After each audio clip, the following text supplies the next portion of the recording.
네, 안녕하세요. 오늘은 Finding God in All Things 라는 제목으로 강의를 해봅시다. 이 말의 뜻은 모든 것 안에서 하느님을 발견하기. 그리스도 신앙의 핵심이 뭐냐? 딱 한마디로 표현해라 하면 나는 이 말씀을 들고 싶어요. 모든 것 안에서 하나님을 찾기, 발견하기, 알아차리기. 모든 것에서 이제 하나님이 발견하려면은, 우리가 보통 하나님 하면은, 하나님 하면 신으로 생각하고, 그 다음에 신의 세계에 계시고, 우리와는 거리 동떨어져 있는 세계에 계시는 분, 높은 곳에 계시지만은, 뭐 이런 인상을 가지는데요. 실제로 하나님은 모든 것 안에 계시고요. 언제 어디서나 계신다. 물론 그렇다고 범신론을 이야기하는 건 아닙니다. 자, 모든 것 안에서 하나님을 발견하기가 가능하려면 전제 조건이 되는 게 있는데, 첫째, 하나님이 살아계신 분이 나야 돼요. 이거를 간과하는 경우가 특히 신자들이 많은데, 살아계신다는 말은 무슨 뜻이냐면은 오늘도 지금 여기에 계신다는 뜻이에요. 나와 동떨어져 저 멀리 하늘에 계시는, 아니면 저 먼 곳에 우주 밖에 계시는 그런 하나님이 아니라 지금 여기에도 계시는 하나님, 살아계신단 말이에요. 내가 살아있고 여러분들이 살아있으니까, 살아있다는 말은 무슨 말인지 알겠죠. 살아계시니까 만날 수 있어야죠. 살아있는 사람은 만날 수 있죠. 죽은 사람은 만날 수가 없어요.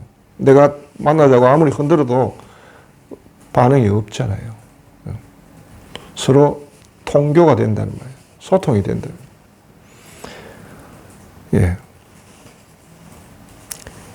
또한 직접적인 어떤 사건 안에, 내 삶 안에, 바운더리 안에 들어오셔야 돼요. 나와 관계없는 이런저런 사건 안에서 당신이 드러난다 해가지고 그게 그렇다고 해가지고 내가 나랑 직접적인 관계는 없으니까요. 내 삶 안에, 내 삶의 영역 안에, 그 안에 들어오셔야 한다는 거죠. 이게 개인 체험의 영역 안에 들어오셔야 된다.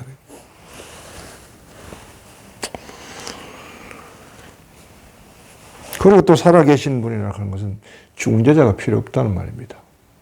가운데 하나님과 하늘과 땅 사이에 중재자가 있어가지고, 옛날에는 중재자가 이제 통해서 이제 신을 만나고 했잖아요. 때로는 샤머니즘에서는 무당이 있었고요.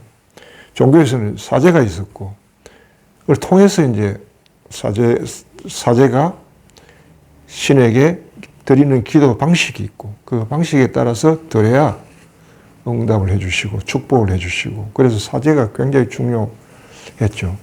특히 이제 가령 옛날에 브라만교 이런데, 지금 그런 데서는 굉장히 사제의 역할이 중요합니다. 기도를 어떻게 하느냐에 따라서 축복이 어떻게 내리느냐에 달라지니까. 사제 중심의 이제 교회가 생기기도 하죠. 그런데 그게 필요 없다는 것입니다. 지금은. 왜? 살아계시고 가까이 계시니까. 내가 만나고자 하면 언제든지 만날 수 있으니까. 그 다음에 적극적인 분은 우리가 아니라 하나님이 더 적극적이에요.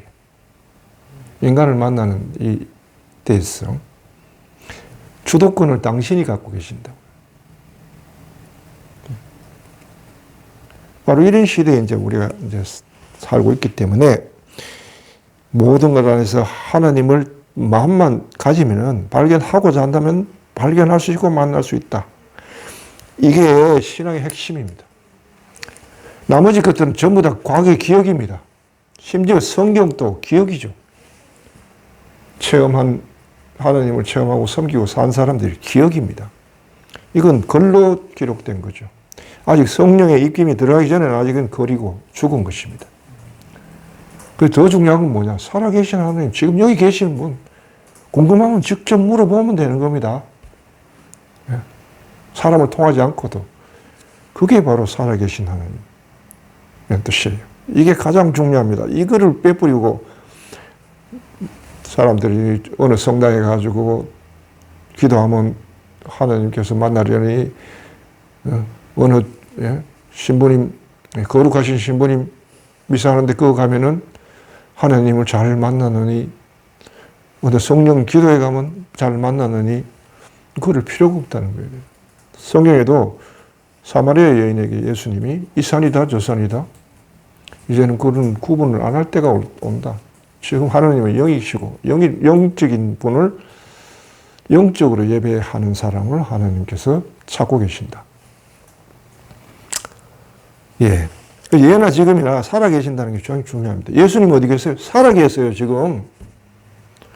왜 자꾸 옛날에 기록된 예수님만 가지고 자꾸 이야기합니까? 당신이 말씀이었다가 사람으로 오셨다가 도로 말씀으로 돌아가셔서 지금 또 살아계시고 당신이 예전에 했던 일을 지금 또 계속 하고 계십니다. 이걸 잊어버려서는 안 됩니다. 당신 하신 일이 뭐죠? 주의 기도에 나와 있습니다. 아버지의 이름을 거룩하게 드러내는 일. 그래서 온 사람들이, 세상 사람들이 아버지를 알고 아버지를 감사하고 참여하고 아버지를 섬기는 삶을 살도록 하는 일. 그렇게 사람 각자 그 마음 안에 하늘나라가 도래하게 하는 일. 그래야 하늘나라의 백성으로 이 세상에서 살아가게 하는 일. 그들이 살아가는데 필요한 것들을 아버지께서 마련해 주시고, 그 다음에 악으로부터 보호하는 일, 뭐 이런 것들이 다 예수님이 하는 일이고 지금도 하고 계세요. 살아계신 하나님 아직까지 만나보지 못했다면은 여러분들은 아직까지 신자로서 문제가 있는 겁니다. 왜냐하면 자기 안에 성령을 한 번도 호출한 적이 없다는 거죠. 성령은 어떻게 호출해요? 우리가 그리스도에 대한 질문을 드릴 때 성령은 우리에게 드러나십니다. 왜? 당신은 예수님을 드러내시는 분이기 때문에. 내가 아버지께 청하면 아버지께서 협조자를 보낼 것이니 그분이 내가 한 행동, 말을 낱낱이 다 드러내시고 알아듣게 해주실 것이다. 협조자 그랬죠. 주님의 일을 돕는다. 예. 그래서 이 살아계신다는 거, 이걸 잊으셔서는 안 됩니다. 명상할 때도 우리는 살아계신 하나님을 만나러 가는 겁니다.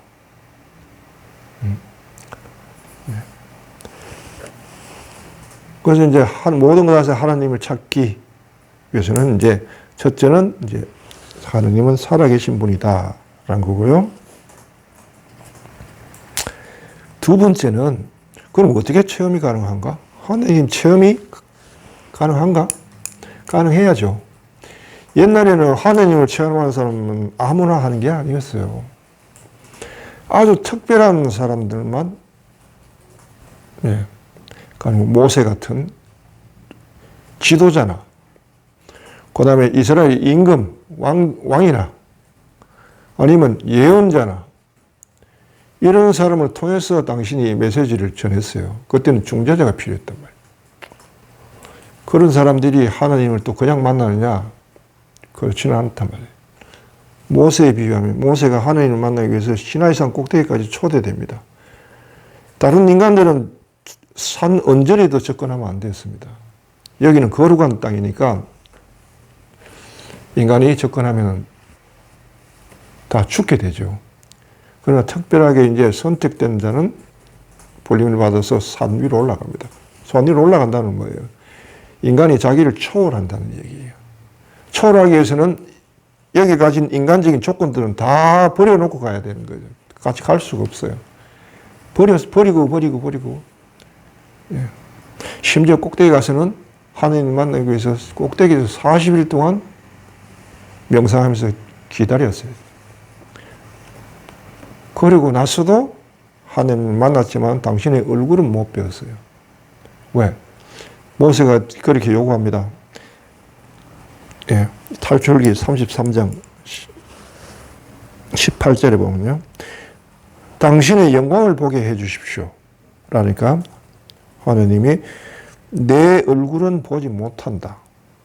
나를 보는 사람은 아무도 날 수가 없다. 살 수가 없다. 그러면서 내가 지나갈 때 너를 바위굴에 넣고 뚜껑을 닫고 손으로 지나갈 테니까 지나가는데 내가 손을 떼면은 네가 잠시 내 뒷모습만 볼 것이다. 그래서 그림자만 본다는 거죠. 예. 그랬단 말이에요. 그래서 이제 필론이라는 철학자 같은 경우에는 하나님은 우리가 인간의 본질을 알 수가 없다. 모세는 알기를 원했지만 하나님은 거부했다.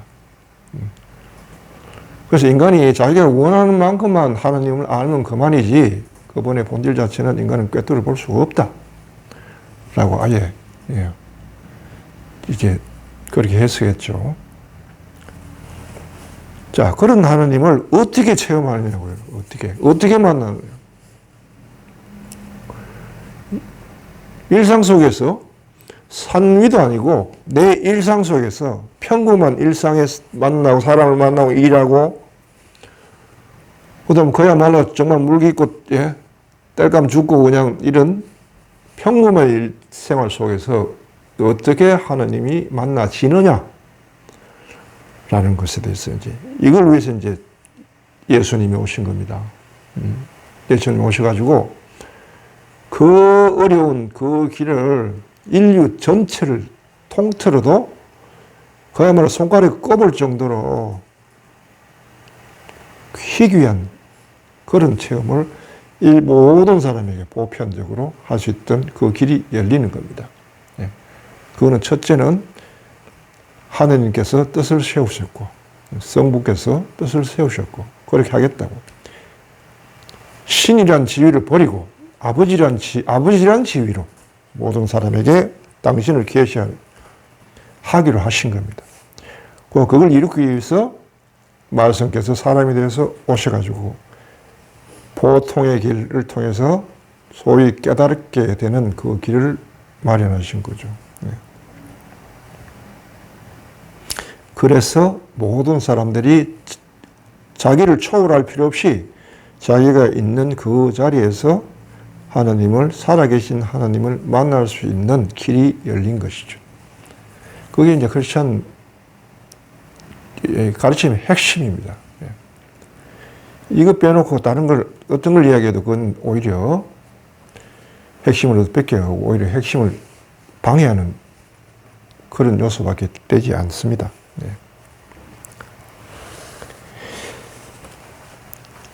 자, 그러면은 체험이 가려고 하면은 어떻게 해야 되냐? 우선 삼위일체 하나님에 대해서 좀 알아야 되는데요. 하나님을 체험하기 위해서는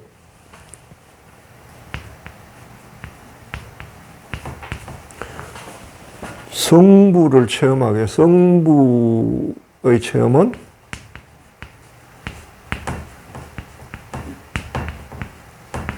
성자 예수 그리스도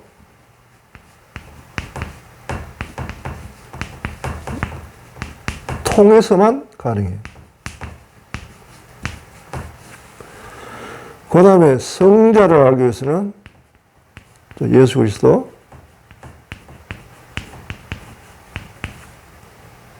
성자는 성령을 통해서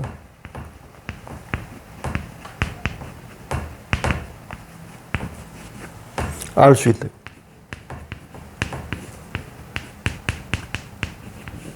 이거 안다는 게 중요합니다. 안다는 게. 성경에 보면요. 영원한 생명은 아버지를 알고 그리스도를 아는 것이다. 아는 것이다. 그러니까 아버지를 알고 그리스도를 아는 것이 영원한 생명이기 때문에 우리는 반드시 이분을 알아야죠. 알려면 만나야 되죠. 만나야 되고요. 만날 수 있어야 되는 거죠. 그런데 아버지를 알려면 말씀을 통해서 아버지를 아는 그 길로서 말씀은 감추어져 있는 겁니다. 감추어져 있어요. 감추어져 있기 때문에 그분을 드러내시려면 성령께서 비춰줘야 가능합니다. 예. 이렇게 해서 이제 Finding God in all things, 모든 것에 하나님을 체험하는 그 조건들이 이 두 가지 조건이 맞춰져야만 이제 가능한 것입니다.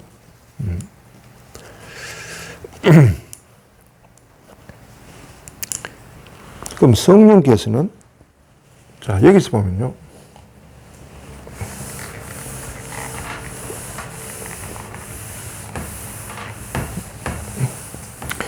하나님을 알려면 인간이 성령을 통해서 알게 수 있고요. 예. 하나님을 안다는 거. 예.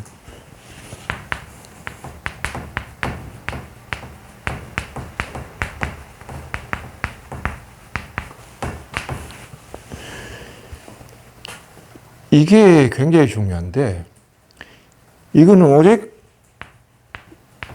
예수 그리스도를 통해서 가능했고, 그 다음에 그분의 협조자인 성령을 통해서만 알아질 수 있는 거죠. 여기 하느님은 아버지와 아들이 다 포함되는 겁니다. 그런데 이게 보면 하느님을 체험하는데 보면 우리가 구약적 체험이 있고 체험의 길이 있고요. 신약적 체험의 길이 있습니다. 그래서 성령이라도요. 구약 시대에 활동하실 때 당신이 주긴 주었는데 드러내지 않은 부분이 있단 말이에요.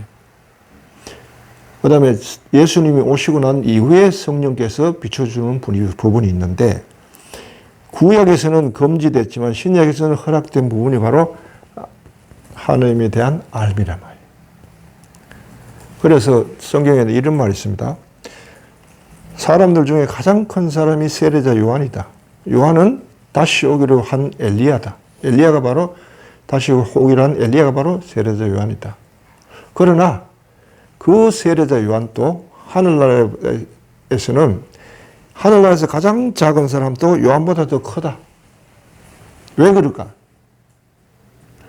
구약에는 허락되지 않은 것들을 신약에서는 허락되어 있고 하늘나라에 들어간 사람은 그 신약에서 허락된 것을 경험한 사람, 안 사람이라야 들어갈 수 있기 때문이죠.